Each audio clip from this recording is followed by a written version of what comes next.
Interviewing for a technical job can be really tough. It can be excruciating and scary. What if you're asked a question that you don't know the answer to? It's going to be awkward, there's going to be silence, and what if you can't actually answer the question?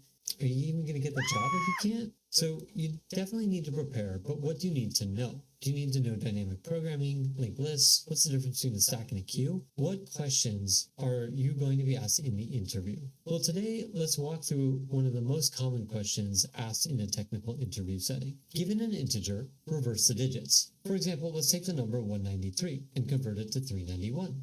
Take a moment and pause the video to try to think about the approach to solving this challenge.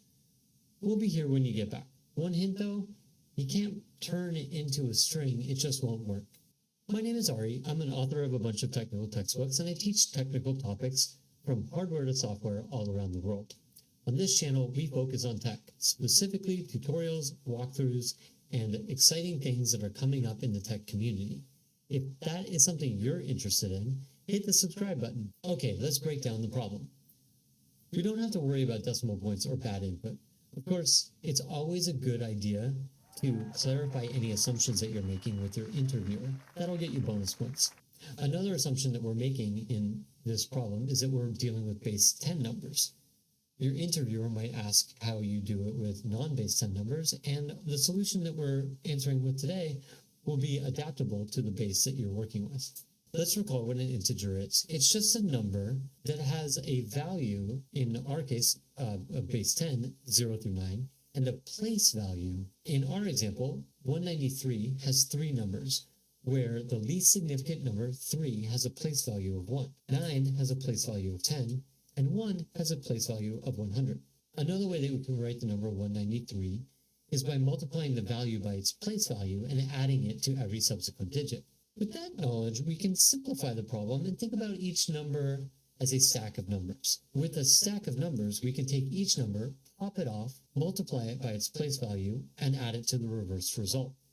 So let's write a Python function that takes a number, and while that number is greater than 0, let's find the digit value, we'll find the place value, and we'll compute the result, and then we'll pop off the last number, the least significant digit from our input number. We're going to be returning a result, so let's create a variable for that, and then we'll just return that.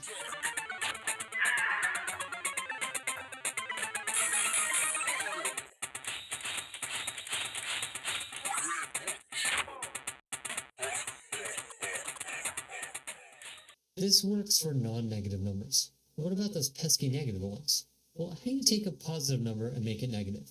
You just multiply it by -1. How do you take a negative number and turn it into a positive number? Well, you multiply it by -1. So as long as we take our number and make it positive, we can use our function solution and just update the function to test for negative numbers. We'll create a negative flag.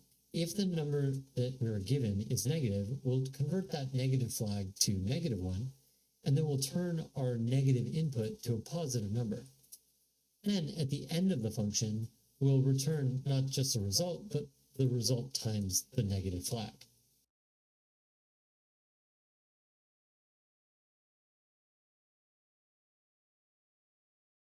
The time complexity, the amount of time that this will take, is big O notation of log n, where n is the number. How much space does this take? Well, notice we're creating a new number, so it will take whatever that number is, amount of space. Space complexity is big O notation of n. Great job! Now we have a function that handles both positive and negative numbers. In order to solve this challenge, we took the approach of trying to understand the root of what we were being asked. And once we have that, the rest is pie. Stick with us for future episodes if this helps you out. Hit the subscribe button and bang on that bell to get notified when we release a new video. Until then, happy hacking!